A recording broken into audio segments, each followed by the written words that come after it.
Les contrôleurs vont-ils disparaître à bord des TER avec la généralisation d'un système de vidéosurveillance dans la cabine des conducteurs de train? Les syndicats craignent des suppressions de postes.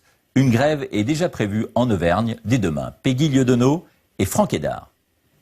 Aujourd'hui, par mesure de sécurité, la présence d'un contrôleur à bord des TER est nécessaire pour que le train puisse circuler. Le contrôleur est notamment chargé de vérifier que les voyageurs ont bien leur billet, mais il s'assure aussi que personne ne bloque la fermeture des portes. Le projet de la direction, c'est de faire circuler les trains avec comme seule présence à bord le conducteur, alors qu'actuellement, pour qu'un train régional roule, il faut un conducteur plus un contrôleur. Il y a toute une série de procédures, que ce soit de sécurité, de sûreté à bord du train ou d'information des voyageurs, qui sont du rôle du contrôleur. Sauf que l'absence ou le retard d'un contrôleur entraîne l'annulation du train. Les nouveaux TER mis en circulation ces 10 dernières années disposent du système EAS, équipement agent sol.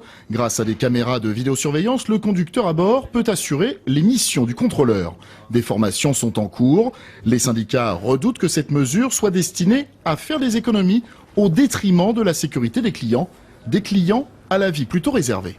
Je pense qu'il risque d'y avoir beaucoup de gens qui ne prennent plus de billets. C'est peut-être important qu'il y en ait, rien que pour une présence. Pour la direction de la SNCF, il s'agit au contraire d'améliorer la qualité de son service. Grâce à cet équipement, les conducteurs ont la possibilité de faire partir leur train à l'heure, même si le contrôleur normalement prévu n'est pas disponible.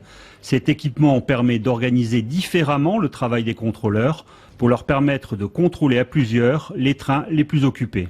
Sur les 7500 TER qui circulent quotidiennement, 70 utilisent le système EAS. En Ile-de-France aujourd'hui, plus de 90% des trains qui circulent chaque jour en sont équipés.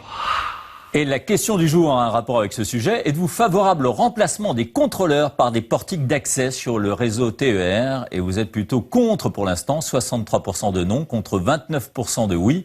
Vous pouvez continuer à voter et débattre sur notre site et notre application M6 Info. Réponse définitive demain dans le 12-45.